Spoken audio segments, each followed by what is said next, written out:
Well, the streak had to end at some point, right? Still sucks. Still sucks. First off, congratulations, Bears fans. Congratulations on your Super Bowl. But man, this one definitely hurts for Packers fans because we're looking ahead at the playoffs next week, but yet we just lost to a 4-12 football team. And there was some really, really questionable coaching at the end of that game. So in today's video, we're going to give my instant thoughts and reactions, break everything down. I have all my notes. We'll go over some of the stats. We'll do all of that. But the Packers lose this one by a game-winning field goal, 24-22.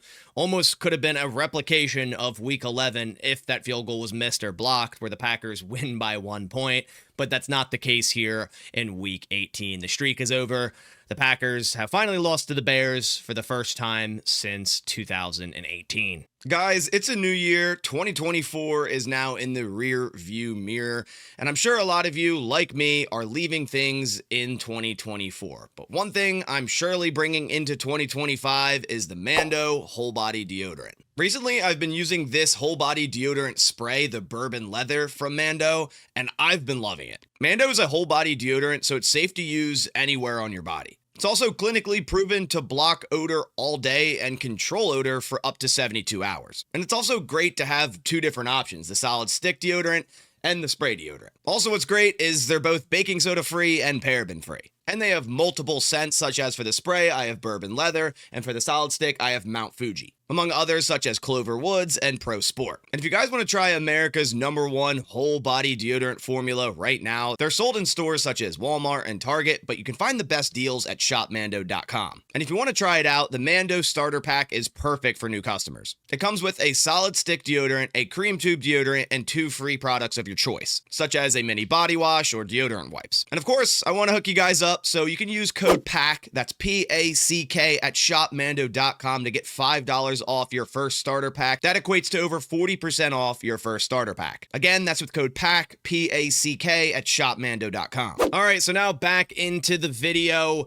Man, there is so much to talk about, and I know a lot of people's instant reaction right now is going to be, hey, the Packers are going to lose next week in Philadelphia in the playoffs. And I understand thinking that. The Packers went 1-5 in their division. They lost to every team with a better record than them in the NFC conference. So I get that, but it's any given Sunday, and I'm still going to be confident in this Packers football team. Last year, the Packers snuck into the playoffs at 9-8, and everyone thought they would very easily lose in the first round against the second seed, against the Dallas Cowboys. And we all know what happened after that game. And I honestly think this Packers team, when healthy, keyword when healthy, is better than last year's team. So it's not over until the clock hits 0. I still think the Packers can go into Philadelphia and win that game. And you guys might be going, you're crazy, you're smoking the hopium. I get it. I get it. But I'm an optimistic Packers fan. Until the clock hits 0, they always have a chance. All right, so now diving into this game, I mean, how many times is it going to be the case where the Packers win the toss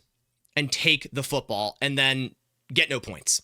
How many times does it have to happen to Matt LaFleur for him to go, just maybe I should do the right thing after winning a coin toss and defer, because that gives you the advantage, right? The Packers stopped the Bears on their first drive very easily. What if that was the first drive of the game, right? The Bears start with the football, we stop them very easily, maybe we go down and score, and we start with the ball to start the second half. It's just a much better decision, and I cannot stand. I'm over it. And you guys know I'm a huge Matt LaFleur guy. I love him as our head coach, and I think he is a good head coach. But today, I honestly think was his worst coach game in his Packers career. Him, Rich Bisaccia, both have to coach better. Even Jeff Hafley. I mean, there's so many things I have written down here that falls back on coaching.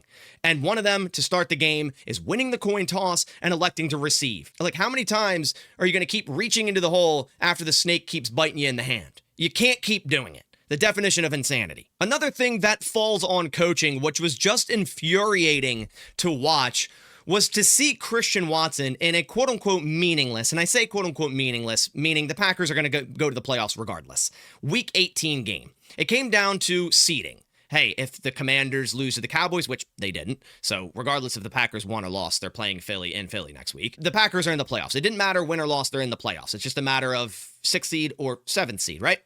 Why in the world are we putting Christian Watson out there, who's returning from a knee injury, didn't practice all week, was questionable, and not only that, comes onto the field with a knee brace, like a chunky metal knee brace around his right knee in a week 18 quote-unquote meaningless game. What in the world are we doing? Then Christian Watson goes down with another knee injury. It was the opposite knee. Do you know why that probably happened?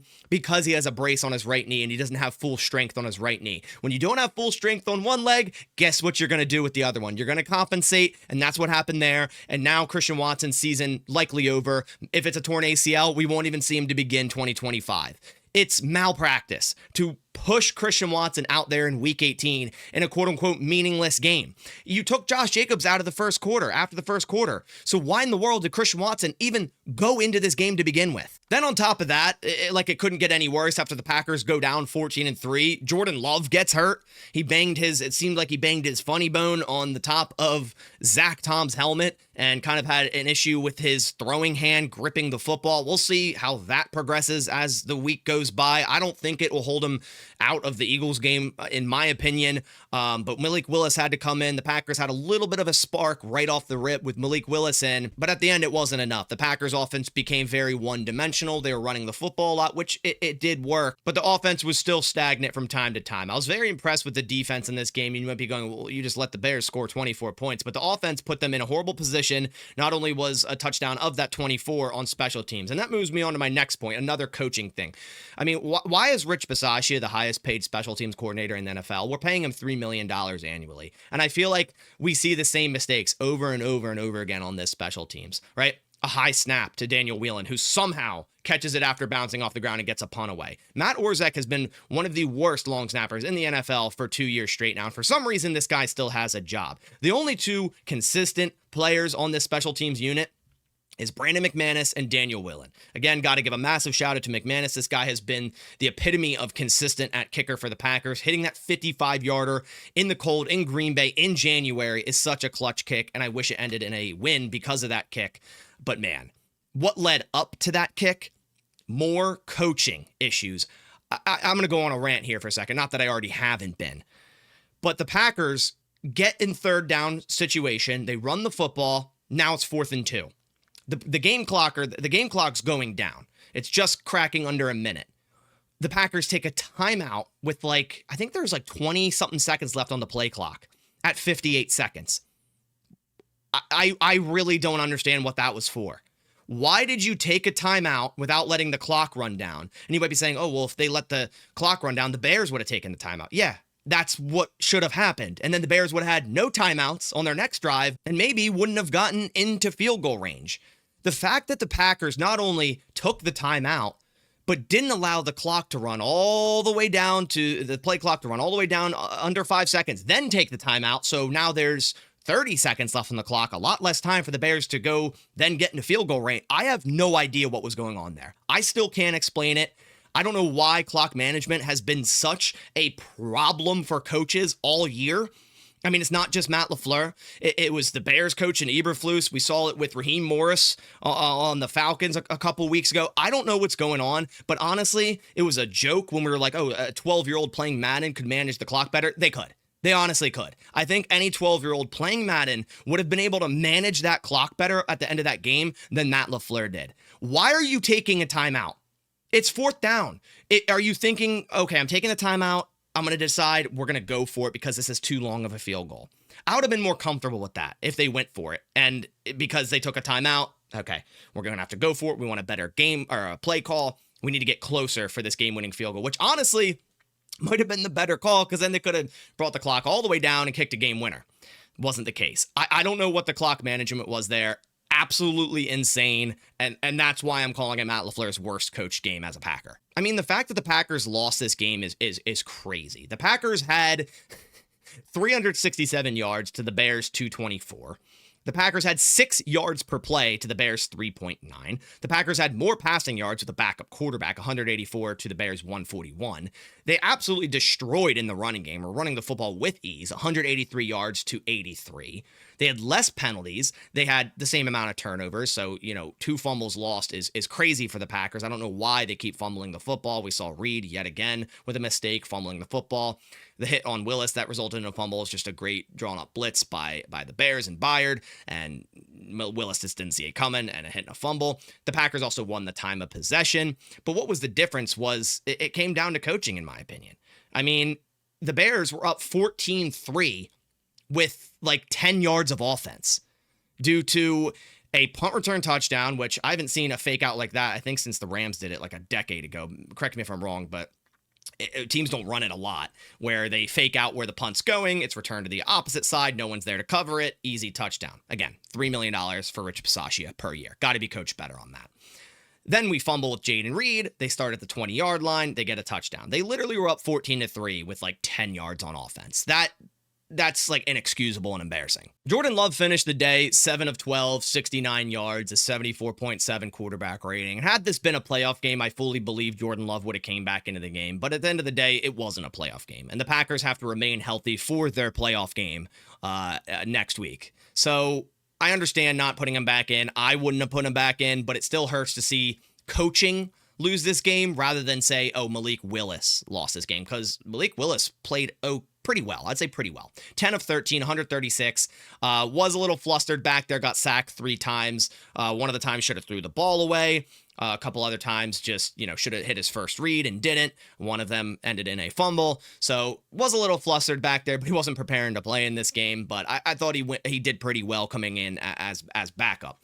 Now, the Packers running game was something that I was massively impressed with. First off, Josh Jacobs, I think in the first quarter, 6 for 44, 7.3 and a touchdown. Then after that was all Emmanuel Wilson and Chris Brooks. And both of these guys ran super hard. It seemed like every time they got hit, they were gaining extra yards. Emmanuel Wilson, 14 for 73, 5.2. Of course, that touchdown there at the end. Chris Brooks, 8 for 59, 7.4 yards per carry. Man, if the Packers weren't down 14-3 and they were up 14-3, this game would have been far over and the Packers would have won, because they simply could have ran the football and ended this game. But that wasn't the case due to just poor performance in the first quarter. And yet again, another slow start that LaFleur, for some reason, keeps wanting the ball first after winning the toss. Packers also were without like any wide receivers. They had 4 receivers pretty much most of the game. That was Heath, Wicks, Reed, and Melton after Dobbs was ruled out with an illness in this game. Malik Heath was our leading receiver, 3 for 53. Wicks, 5 for 49.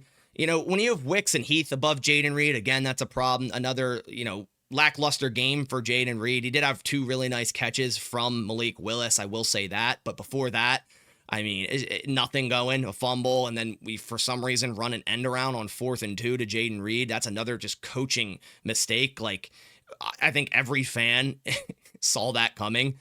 And then clearly the Bears defense did too. I wanted a design quarterback run there. I think that would have gained a first down, or a PA bootleg that could end up in a quarterback run. I think that would have gained a first down. I don't know why Matt LaFleur is so married to this end around in crucial situations. I believe it was an end around that we needed a 2-point conversion earlier in the year. I forget which game it was that we ran, and it was stopped for like -4 yards. I don't understand it in crucial downs, right? If you're trying to catch a defense off guard, sure, but that's not on 4th and 2. Another thing that really confused me was after the Heath deep bomb, it looked like Malik Willis hurt his hand. Then the next play was a handoff to Emmanuel Wilson for a touchdown. Then we have to go for 2 to tie the game. Why are we calling a passing play? If Malik Willis just hurt his hand and can't really grip a ball just like Jordan Love, and that's why when he tried to pump fake, it went straight into the ground. That's why, because his hand was hurt. Why aren't we just running a quarterback run, a handoff, something different? Why are we running 5 wide set? Or they had a running back in the backfield but motioned him out if his hand just got hurt? I don't know if there's a miscommunication there. Willis didn't relay that to LaFleur that, hey, I just hurt my hand, let's run the ball here. I have no idea, but again, another coaching mishap. As for the Packers defense, man, I thought it was a good performance by the defense. And again, they made tons of stops to make this a winnable football game. And, that was without Evan Williams, obviously without Jair, without Quay Walker. And finally, they gave Oladapo a chance, and I thought it was a great game by him. I mean, all the Bears had going at any given time was a screen pass, and that's really all they ran all game, and the Packers stopped some of them really well, but then when they didn't stop them, they went for huge gains or touchdowns. So the Bears in Week 11 only really ran screen passes against us, and they did it yet again here because it worked, and it resulted in a win after 10 straight losses, so I don't blame them. But the Packers should have seen this coming. I don't think Caleb Williams really threw vertical at all in this game. But really happy that the Packers finally got Oladapo a shot. He started at safety next to X, which kept Javon Bullard in the nickel, which I thought he had a pretty solid game, was making some nice tackles early, and it kept Keyshawn Nixon outside. And then I think Valentine and Stokes again rotated at the other cornerback spot. I think that was the right decision to do on defense personnel-wise, rather than again, putting Bullard back at safety and having an issue.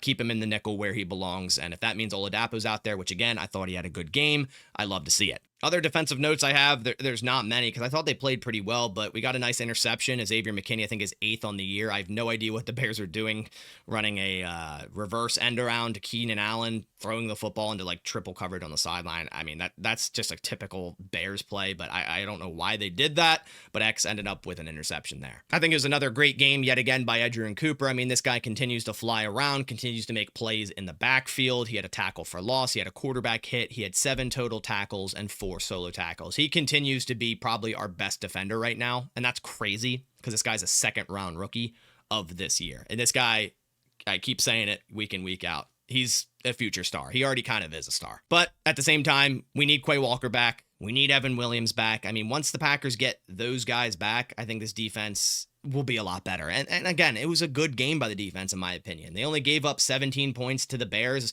and 7 of those was after a fumble, and they started at the 20-yard line. So really only 10 points were traditionally given up by the defense. The one touchdown in the fourth quarter, the start of the fourth quarter, that actually started at their own 40 due to a kick return there. And then also the 3 points to end the game, which, man, on that 3rd and 11, the Bears have no timeouts. They come out in a weird stack trips right, and the reason they were doing that was to pull all the defenders to that side, have them play wide, play the sideline, and it was just the parting of the Red Sea up the middle of the field. And we run outside shade. I think it was Valentine or Stokes, one of the two, on DJ Moore, just giving him the skinny post for 15 easy yards. And then we had like 2 or 3 safeties, 20, 25 yards down the field. I'm sorry, but what in the world was that on that final defensive play on 3rd and 11? I mean, there's 15 seconds. They had plenty of time to get a 15-yard play, go up, spike the football, clearly because they had 2 seconds left. I don't know why you're doing that. I have no idea. It makes 0 sense. Yet again, came down to coaching. Like, I can't even be mad at these players and some of the execution. I thought the Packers, given the situations they were in, executed pretty well. But the coaching, man, it was just not it today. So to wrap things up, Jordan Love, elbow injury. We'll see how that goes throughout the week. I fully expect him to play against the Eagles, but will it limit him? Christian Watson got carted to the locker room. It did not look good. Don't expect him to be available unless a miracle happens. So Packers will be shorthanded at wide receiver against a team that loves to play man coverage. And the Packers aren't too good at beating man coverage without Christian Watson. Just another reason why I thought it was blasphemous to just walk Christian Watson out there with a knee brace on week 18 in a quote-unquote meaningless game. I'm interested to hear your guys' thoughts. I'm sure there'll be tons of comments saying the Packers season's over. They're getting bounced round 1, and that very well may happen. I'm not sitting here, looking through green-colored glasses going, no matter what, they're going to win week 1 of the playoffs. No, I'm not saying that. But until the clock hits 0, there's a chance. We said it last year, walk into the playoffs 9-8, barely squeak into the playoffs, and they're the first ever 7th seed to win a football game in the playoffs. Now, it was only around for a couple of years, but still, they can do it again. They can. Can they do it if they're coaching like this? No. But hopefully they get some ball players back, and Evan Williams, Quay Walker, Romeo Dobbs, right? They're going to get those guys back hopefully next week. Brenton Cox Jr., who's been really good for them as of late, they're going to get those guys back next week. And the Eagles rested their starters today, and Jalen Hurts has missed, 3 games now, including today with a concussion, so there could be some rust there. And the Packers might have just got punched in the mouth by the Bears, and that might be their turning point. I don't know. We'll see if that happens. I'm still optimistic. I still think it can. I'm not going to write a season off. We're still going to the playoffs, right? We're still 11-6 football team. We can still win games in the playoffs. It's just about getting hot at that moment. And right now, they're not hot, for sure. They're not. But they can. Until the clock hits 0, I'm always going to say it. Go Pack, go.